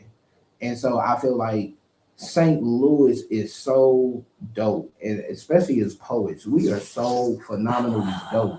And if we actually understood the different varieties of cups that we have as poets, we can pour from so many places, it would be ridiculous. And it's crazy how I notice all of us poets in St. Louis, when we go elsewhere, they are that crazy about us. But we are still in a place we don't know how to be that crazy about us. And that's my frustration when I see on social media poets going at each other. DJs going at each other, comedians. It's like, what's the point of doing all that when we can all make this money? We can all do our passion together. You know, that's what I appreciate about Atlanta and Texas and other states, is that they come together. Like, let you know what I'm saying? Like, you know, I said this to Lottie London last week, or I had on Smoooth Conversations. Like, even when Nelly was hot, you know, was peaking, should I say, and Chingy came up. They never had a song together where both of them was on top of their games. And I feel like if they could have done that, that could have resonated with so many other people here in St. Louis. Absolutely. Because they're seeing, oh man, well, if he on top of his game, he on top, or she on top, or even when Pretty Willie came out, you know what I'm saying? Like, we just never had that one moment that I felt that, especially with 314 Day coming up, that I feel that it just could have changed the whole dynamic. And I'm not saying here on Smoooth Conversation, I'm not blaming Nelly or blaming Chingy or whoever else, but I'm just putting out there that we react to seeing certain things visually that make you want to be like, huh, okay, well, if I'm one of the hottest poets or whatever it is, I wanted to collab with Poetry 7. I want to collab with Poetic 1. I want to collab with, you know, Lewis. I'm still trying to collab with Lewis. You know, all that. One of my dreams is to collaborate with Lewis, because he inspires me to write from a whole nother place. It's like, if Lewis is watching this, I'm gonna say this: Lewis is Vegeta and I'm Goku. In the sense that when Lewis does anything, the Super Saiyan poet in him just like surpasses every time. Like, I would love to collaborate with him. I want to collaborate with J Love. Like, I want to collaborate in the sense that when we write, these future poets gonna say, man, how you collaborate with him? I was like, because I wanted to actually show y'all, like, I still go to Lewis here and there when I need some more mentorship. Or Lewis will be like, you know what? I like it. Work on it again and then run it back. Like, I actually want to collaborate with Shay Brown one day. Like, I still have yet to even want to collaborate with Lightning. Like, because she always say thickness make them weak. And I want to do something like, well, does coffee make you drink? Something like that. But I actually feel like St. Louis is just tremendously too gifted for his own good. Yeah. And we have way more than enough space at this table as poets. And it's a process. And it doesn't happen overnight. Like, me and Kaiserific actually had a conversation one day, and we was on the phone for 3 hours. And we even got a chance to smoothen out some of our little issues that we really thought were issues that really wasn't. But it was once we sat down and we talked. And that's it. That's what we always lack is communication. Yeah. You know, we hold this in, or he or she feels about but we never get to the solution of just even while it's hot and you boiling, let's talk it out. And I ain't talking about let's talk in regards to fighting or cussing each other out and go to the table and talk. No, let's get okay. What is it that you said? What is it that I said that may have affected you? Things could be so much smoother. You know what I'm saying? Yeah, it can be. And what's interesting now is Kaiserific brought back an open mic show, and I got a chance to feature for him. Now I'm actually co-hosting with him, which is interesting because I was like, man, I never would have thought me and Kaiserific can do this, but he's actually featuring tonight in Peoria, Illinois. He took me out there not too long ago, and to see. I was like, man, I want to go so bad. He was like, why can't you? I said, man, I got Smoooth Conversation tonight. But to see like he's bringing me in certain places on open mic scenes outside of St. Louis, and I'm seeing the difference between they was like, man, you should come back and do it more often. And I'm like, God, how do I change the poetry scene to come back together like we was at Legacy? Like, that's literally my biggest prayer. And I know some may say that's crazy, that's impossible, it can't happen. I think it still can happen. It may be a little different. It may be like a little, I won't say uncomfortable, but it'll be like, well, what does that look like? Because, you know, we got these new generations of poets coming out. We got the OGs. I'm somewhere like the middle child in between, like becoming an OG and an elder, but it's like I'm still fresh.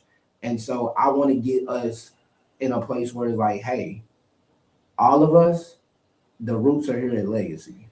Bring back that let's bring back where we were still out here at 3-4 in the morning, even at the Legacy closed. Man, and we had a cipher. So and it wasn't about, oh, now I gotta one up you. It was the love. It was the heartbeat of it. Like, I still believe that heartbeat still exists. It's just, hey, now that we know that we know what we know, let's come to the table.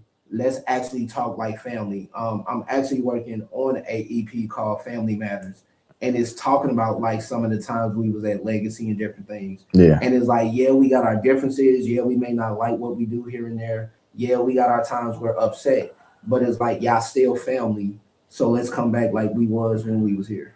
And speaking of talented people, man, one of the most gifted artists in St. Louis and just in the country just left a comment for us, man. Vincent Manuel Ack says, peace to my brothers. Yeet. Much love from Ack, man. He was on Smoooth Conversations. Accurate, man. Yeah. His name says it all. Yeah. Accurate. Yeah, man. So shouts out to you, man. I appreciated you being on Smoooth Conversations over a year ago, some change. But yeah, it'll be, I think, a year ago, sometime this month. But yeah, great conversation. He opened up, shared his story. He an OG in the game. Absolutely. So it's amazing. So with that, what are your thoughts? Because you brought up how you are like the middleman. You have the OG, then you got the future. What are your thoughts in the future of spoken word here in St. Louis? The future, I'm hopeful. Because I'm learning from 16, I'm learning from Shay, I'm learning from Paisha, I'm learning from Lewis, I'm learning from Envy. I'm still learning from you to just stay humble and never get to the point that you forget why. And as I'm mentoring the future, let them know, stay humble and never forget your reason why. It's not about the crowd no more. It's not about the applause. It's not about, oh, I need the early validation. Like, do what you do, love what you do. And literally, Lewis said this, and it sticks with me so much more. He said, love it as if the very breath that you breathe. He said the same way you're crazy about your faith. He said that's the type of love you should have for it. And outside of you preaching, I know that you do have your own open mic. So talk about that, because I believe there's someone that I know very well who I used to go to school with, Laisha. So me and her were in the same class back in high school, and I know that she was. I'm not sure she is now, but I know that she was co-hosting open mic. So talk about the open mic that you're doing right now. So there's this new open mic in St. Charles Rock Road at Chef Daddy STL every Saturday night from 8 to 10:30. So it's family night open mic. So I originally was doing lyrics in the loop. Yeah. In the loop before the business went down. Shout out to who is Artemis. He kind of helped me put lyrics in the loop together. So at first it was just open mic, and then he's like, "No, make it lyrics in the loop since we in the loop." And I was like, "Okay." And so after that went down, so one of the elders took me to Chef Daddy STL. We was just eating, and then Pona Wright, aka Shell, she was like, she gave me this flyer, and I was like, "Oh, open mic." She was like, "Yeah, we looking for a host." I was like, "Oh, message." So I'm eating my little 4 wings and rice and mac and cheese. Like, she need a host. This look good. And then I was like, so what do you need in the host? And she told me. I was like, okay, well, I just recently got nominated. I do poetry and everything. And she was like, "Oh, you do?" I was like, "Yeah." So she's like, "Would you be interested in kind of like hosting and just seeing what it's like?" And it was like, "Okay, cool." So we've actually been almost like a year and some months now. The crowds are not big, but they're very intimate and very enjoyable. And every Saturday night from 8 to 10:30 is family night open mic. So this was inspired by Hustle and Flow, Word Up, all the different open mics that I went through. And the goal is, this is family now.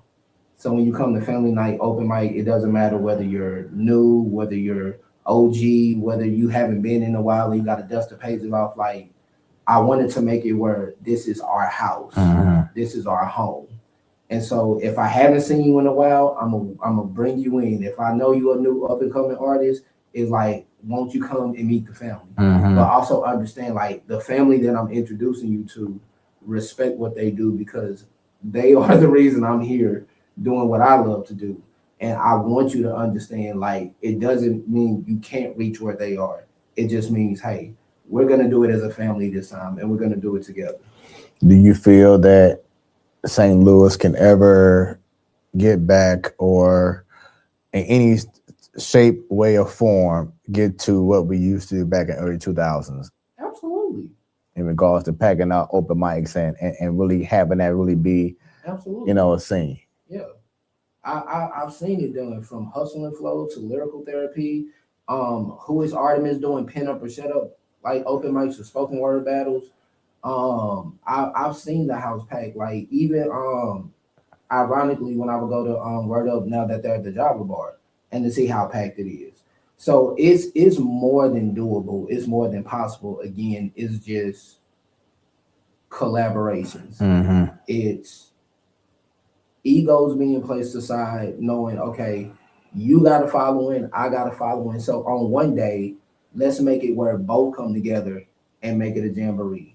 One day it'll be, man, let's say Lewis Complexion, Mr. Poetry 7, MK Stalin presents One Night in the Loop. And it's not about your open mic, it ain't about my open mic. This is the mic. One Night in the Loop, and all the different open mic hosts, and we bring like a show that only we know how to do in St. Louis. That would be amazing. The house would be packed, and they'd be like, "Man, you got all these powerhouses," and you'll be like, special features, and you're not gonna name them, but when you see them come, and you'll be like, "Man, you got Sahara Sister Soul, you got 4 Feet, you got J Love, you got Lightning, you got Shay Brown, you got 16, you got Twisted, you got all these people that you love so much." And when you see, like, one night, we're all at a place packed. And it ain't even about our open mics. It's One Night in the Loop. This is all of us in the loop. And to see it jam packed is possible. More than possible. It's just, let's come to the table. Let's see what that looks like financially. And if we're gonna do it, let's do it. Like, I want to see that happen. Like, I want to be able to say, yeah, it's possible. because we got the best in St. Louis to do it. Mm-hmm. We got the best to do it. It's just a matter, let's come to the table. You know, I got my coffee. What you do is what you do. What are we all willing to do? What are we willing to commit to? What are we willing to put in together? It's not, well, you ain't got enough to put in. Okay, I may not have enough, but what I got, I'm going to add to it. Because at the end of the day, I want us all to benefit. It's not about you getting more, me getting less, me getting more, you getting less. It's how do we all benefit off of this? Right. No, I love it, man. So this part of the show is brought to you by Smooth Moments. You know, I'll be doing my research, looking up certain things, and I just want to bring it out to the show and get your opinion on your thoughts on what you were going through during this moment, how much it meant to you. You know, I just love to reminisce and take it back. So let's talk about this photo right here. Oh my God. Oh, that dude right there. Man, I was still couch hopping, staying with a couple of friends not that far in the Grove. And just trying to smile that day because I had some stuff I was going through. So somebody was like, hey, why don't you just come like out to lunch with me? And they took me out to lunch. And then we just started talking, and then like they was like, take a picture, and then I just like took this, and they was like, whatever you're going through, just know like when you look at this picture and wherever you are in life afterwards, you won't be that same person when you look at them.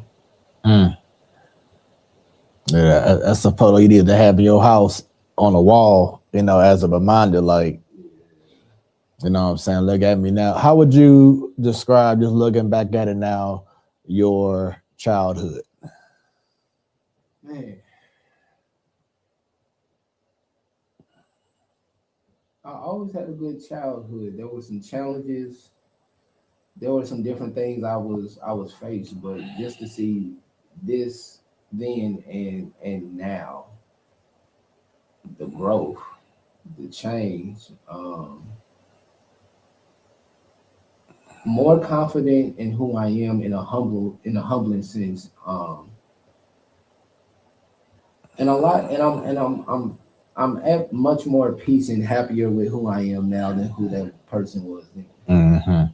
He was still searching for answers. He was still trying to figure out his life, trying to fit in with so many people at the college, was trying to be the cool guy that he was, the talk of campus, but he still was like, when he left, he felt like he was missing.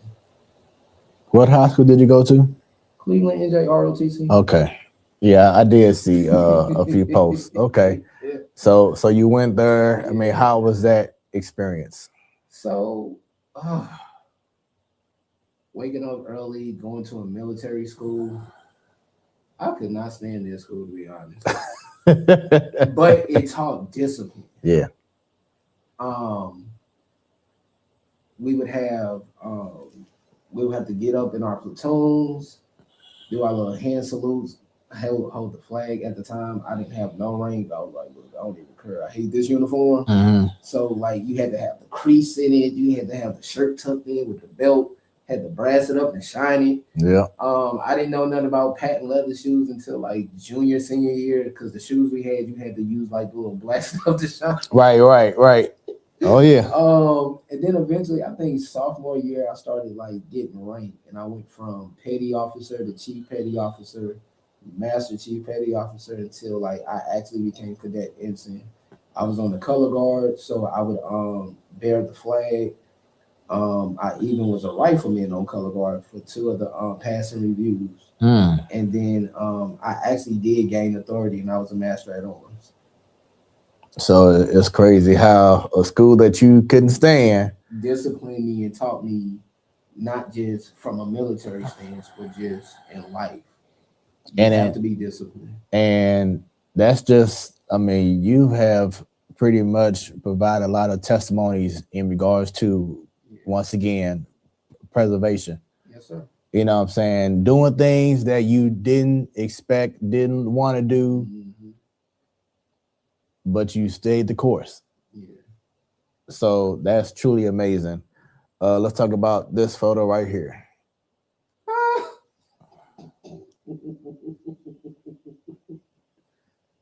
Oh boy. I don't know if I was trying to be Usher or Neo or somebody of that caliber, but I was kind of feeling myself that night. Word up. My afro could have been picked out a little better, but I didn't have an afro.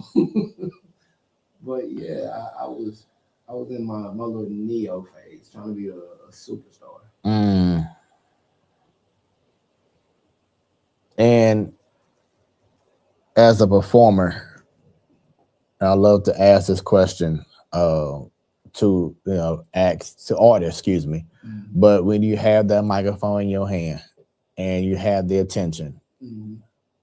talk about having that power of just gravitating everyone and commanding that attention and that presence as an artist for you. It's the opening of what you say that'll grab them. One of the most iconic poems I believe that I grab the attention is when I do my Our Father You. And I remember when I really did it and I was like, it's 3 a.m. in the morning. And this nappy-headed boy had the audacity to ask me, have I seen his father? I said, no, but I'll father you. And so I went to Tennessee to do this for a 3-day revival. And as soon as I arrived, one of the pastors literally started saying it. And I was like, yep, he want that piece. I went to Monroe, Louisiana, and I did it the first time. And then when they had me come back, I did a second part to it. But this time, instead of it just being about my father who I never met, it was like, now I'm talking about God the Father who's always been there, but I've never paid attention to the love letters in the Bible that's been written for me. And I was like, man, okay, Derrick, I'm seeing the correlation here. And just to see how to hold the mic and when you deliver and to see how the crowd eyes either opens wide or it gets real still and it gets real quiet. Mm-hmm. It shows that you're speaking something that's needed at the time that it's needed. To see how like the reactions are almost like church. You got some that'll be like, say that, rewind, or just to see how like, and to hear even one be like, man, that just hit my soul in a way you don't even know. And to see how each one's reaction is so different, but they all can relate to it the way they need to. And it's a reminder that you've connected. You've actually connected. And it's not, I'm just saying something to sound good, but it's like, I'm really connecting because, again, if it doesn't hit me, if it doesn't reach me, if I don't even feel it, how can I connect? Right. Same way with praise and worship. I never do a praise and worship song if I don't feel it. If it don't minister to me, I can't minister it to the people. Because that connection is everything. It's that, man, when I do this poem, why am I really writing this? And as we've been talking about St. Louis, I'm actually working on one that's called What Good Can Come Out of St. Louis. So it was like from the scripture, what good can come out of Nazareth? And so I'm like, well, I came out of St. Louis, so that's what's good about St. Louis. And it talks about like the adversities, the trauma, the experiences, being on the streets, eating out of trash cans, going through a season where your faith has to really be what it is to get through this, and letting them know, like, out of all this in St. Louis, there still is good in St. Louis. Out of all of what we're so like mad to say is wrong with St. Louis still got love, because guess what? Every other state and city that always visited us, what are we doing? Hey, you got to go here if you want your Chinese. You got to go here if you want White Castle. You got to go here to these places. Right. Because it'll hit you just right. Like, right. You can't just go anywhere and get Chinese. This is where you got to go. So we're still showing. St. Louis has that love, and that heartbeat is just, we got to remember why we love St. Louis. How much sympathy do you have when you, whether you're riding and walking, whatever, and you see someone on the street who's homeless? I really wish, and I don't know how I'm gonna do this, but I see it almost every day, especially going down the Del Mar Loop when I'm going to the library. There's 6 individuals that I see there, and I see me all over again. I see me, and I be like, God, I don't know how you gonna give me what I need, but I don't want to just give them money. Like, I want to be able to give them keys to a house and say, get your life back. I want to be able to say, here's enough for a hotel for about a month or 2 so that you don't have to be out here when it rains and when it snows. Because I remember that. I remember being out in the rain. I remember being in the snow. I remember dating older women just to sleep on their couch so I wouldn't have to be out there in these type of conditions. Like, you know, I was in some places where you had to make a decision, either be here and be stuck in this, or right now you do what you got to do. And to see how some of them are like mentally lost and the mindset of just, I just need a little help for today and then I'll worry about tomorrow. And to see how even before on the podcast today, I was on my way to the library and there were 2 individuals, and when it came to like Black people, they didn't say nothing. But when they saw white folks, they asked for help quick. Right. And that hurt me because it's like, I may not have all, but to see how they were so quick to ask a white person to be like, well, God bless you, but our color, you're quiet. And that breaks my heart because it's like mental health is really real. And to see how they're so comfortable with this, and to see how every day this is their regimen. I could be up early in the morning, or I could be out 2, 3, 4 and still know this is where they are, this is their spot. And the fact that they either got a sign, or you see just this is their spot with all the trash they had from yesterday, from a week. And it's just like I see me all over again.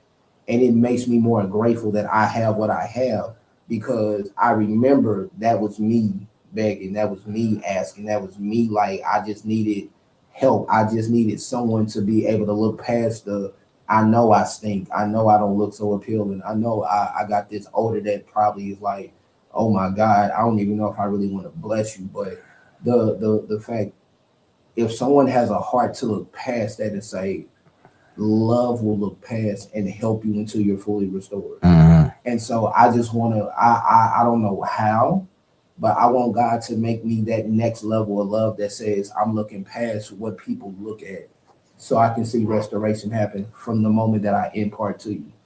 Love it. Love it. Let's talk about this photo.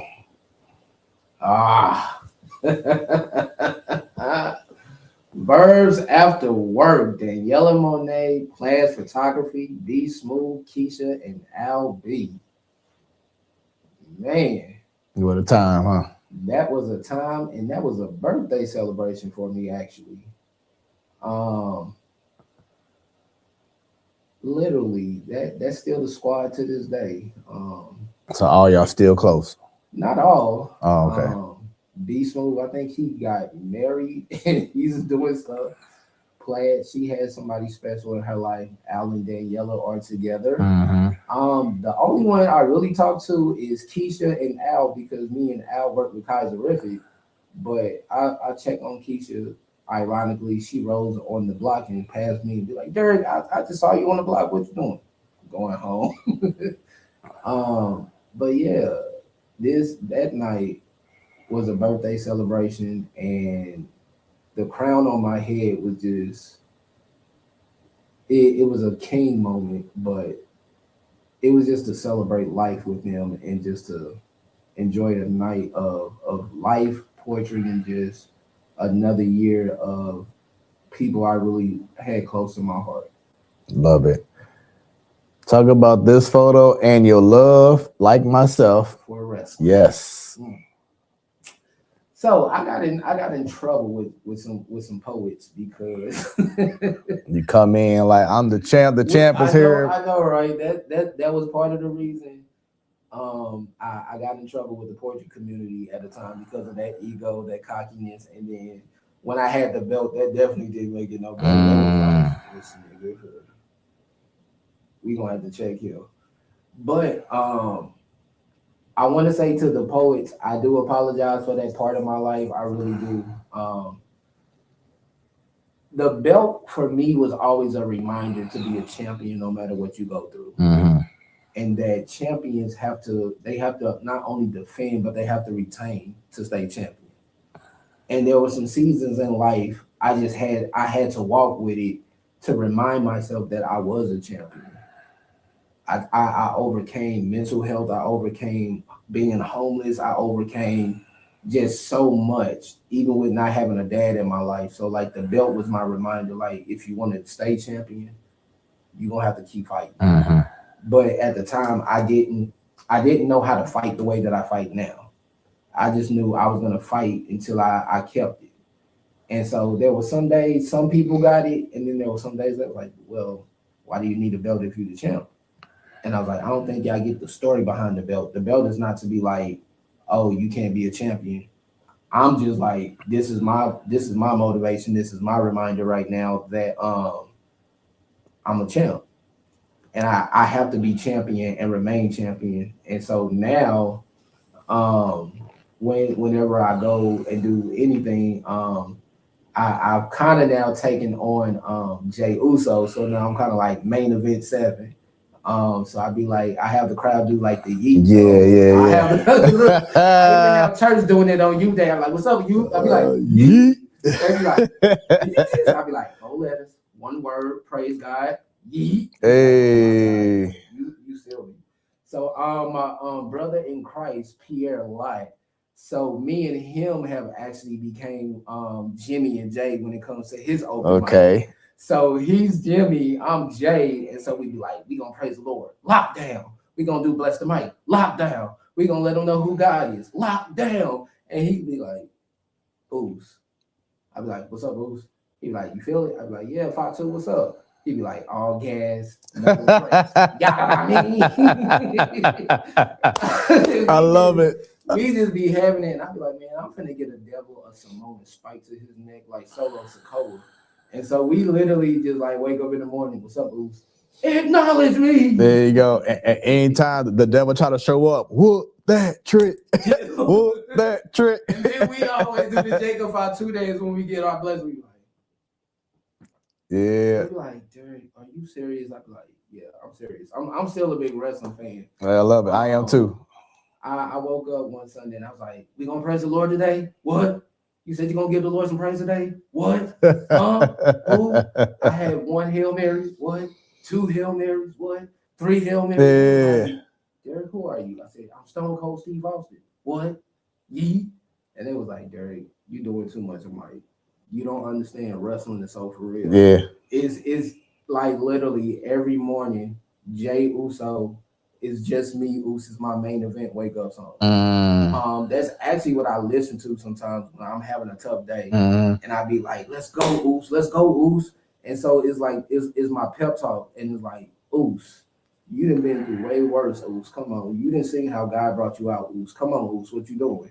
So I got mom in my head like, Derrick, what are we doing? I got my boy P Lott like, Derrick, what we doing, Oos? I like, Oos, it's lockdown. Let's go, Oos. Oos, what we up to today? I don't know, Oos. I'm just chilling today, Oos. I'm on the island of relevancy. I'm gonna be Roman Reigns. I'm gonna go God mode on somebody. It was like, is that good or bad? I said that determines on what you feel. I'll go Cody Rhodes and be an American Nightmare for somebody if they want me to. I love it. I love it. I love the references, man. So that's definitely what's up. Let's continue to move on. Talk about this sweet soul right here. And when she had some pieces, she knew how to get the man attention. TJ! I just ran into her not too long ago at Herb Arts slamming. Oh, okay. She was a judge. Nice. Yeah. So talk about this photo. It was an open mic. I don't know where I was at, but I was feeling myself with this purple. When she gives wisdom, she says it in a soft, still voice. And one thing, she always encouraged me to never stop writing, always keep doing what I enjoyed. And she would always smile and be like, let's take a picture. And just to see how she supported everybody, every open mic. And whether she got up and performed or whether she was just there, you could feel like there was an aroma of peace. Yeah. I feel you. So shouts out to TJ. Yeet. Let's see. Nicole, Poetic One. Another great person. Man, phenomenal. And I haven't seen her in so long either. So I definitely have to connect with her and try to get her on Smoooth Conversations. More than likely virtually, because I know last time I heard or seen her, she was living like in Mexico or something out the country. Last time I seen anything. She was, getting donations and helping them get shoes, clean water, helping them wash their clothes. So just to see what she's doing, and she has, I mean, when I say just like yourself, has a story to tell in regards to her condition, her health.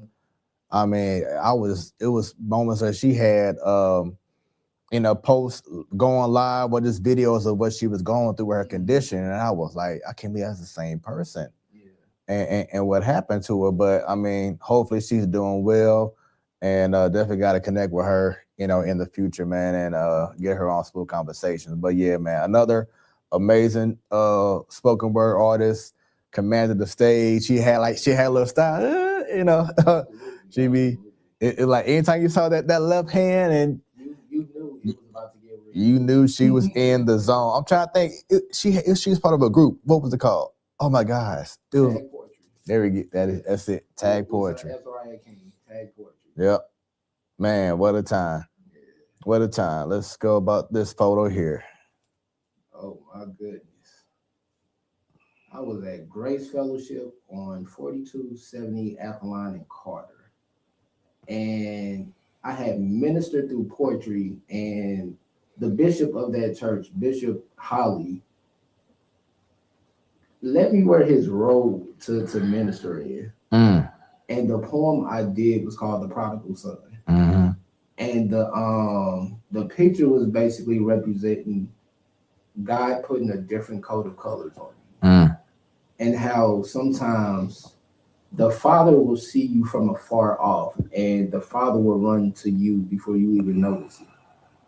And when I say the church was full of noise that day, some people were in tears, some people were just shouting, some people were speaking in tongues, some people just got delivered that day. And just to see how even the bishop himself was like, man, you spoke something that was needed in poetry. Now, this next photo is pretty cool because I known this cat from grade school, and I was like, oh, wow. Mr. Donovan Foster. Yep. Man. I always called him, like, when I got older, and I started seeing this other artist that I know, I was like, he look just like him. But I would say Music Soul Child. Yeah.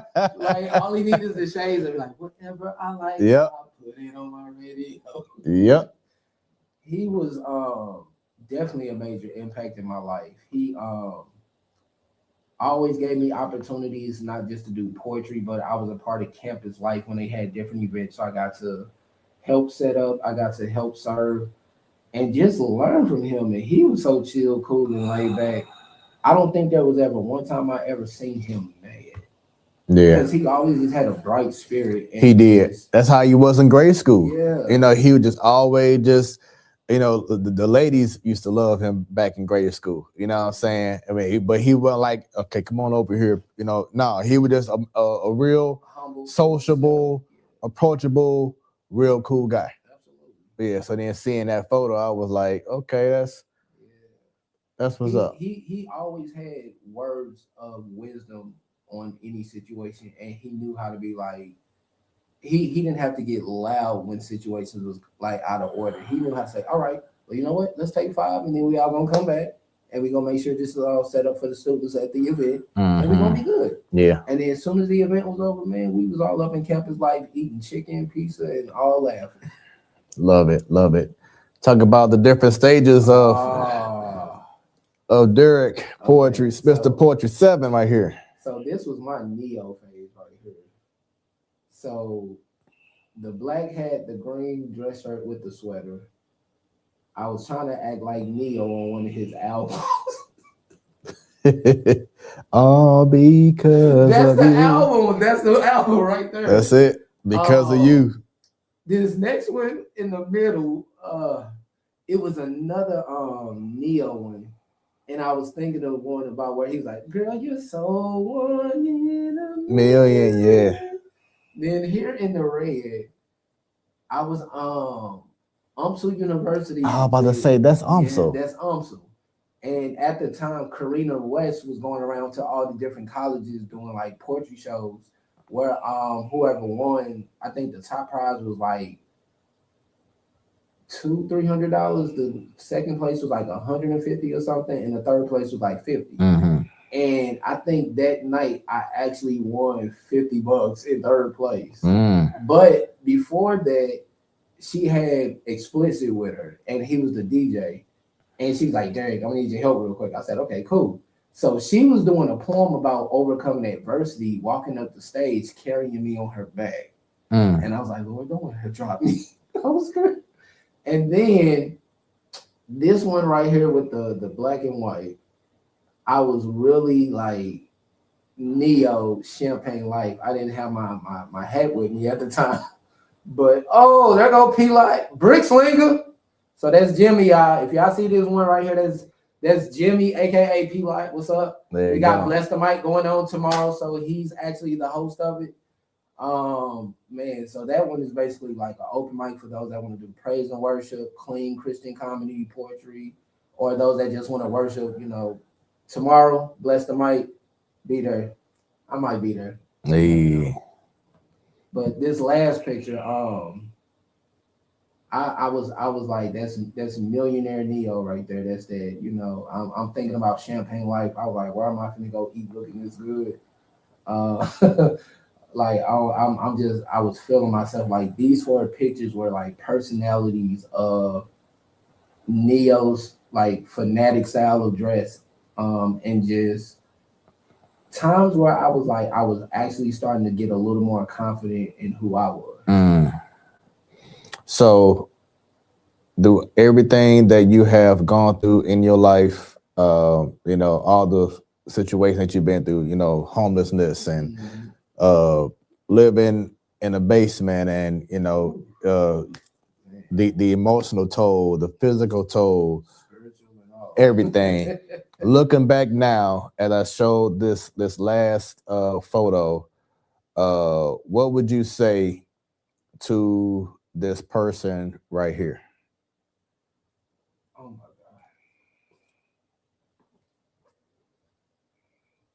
God. I'm so proud of him. I am so proud of him. I will still tell him to this day that I love him so much and that he still is literally the best. He is the best. He is the light that carried me through a life. He is the light that gave me hope when I wanted to just quit. And that one day he would get the answer that his father never forgot about him. And even if we didn't get the father that we wanted, I made him a personal promise that one day there would be a father that would come for him and that he wouldn't have to walk this journey alone. But I would tell him to this day, I love him and thank him for being that light in every situation that I couldn't see the light. Love it, man. Love it. Appreciate you, man. Yeah, for being yes, sir. Being available, being vulnerable, keeping things 100. You know what I'm saying? We all needed this right now at this moment. So as we close with Smooth Conversations, I just have one more question for you, man. Just take away Mr. Poetry 7, take away the preacher, take away the guy who's been through so much adversity in life, take away the person who's had rewards in life, man. Who is Derrick Owens? Derrick Owens is simply this: a servant that's here to help others see. Change is already there when you awake it. All you have to do is allow God to unfold the story and watch change get there. And with that being said, y'all, that is Smooth Conversations. Hope y'all have enjoyed this amazing episode. As soon as the stream is over, you can go ahead and check out whatever you missed. It'll be on YouTube, Smooth Conversations. Go ahead and scan the QR code right now, and make sure that you go ahead and tap in, like, follow, and see everything that I have to bring in regards to Smooth Productions, from Smooth Moments to the Platform Sports Talk Show to all the sports lovers. Goes down every Wednesday, 7 p.m. Central Standard Time, the Platform Sports Talk Show Network. Shouts out to KBDR Beat District Radio, now known as the District.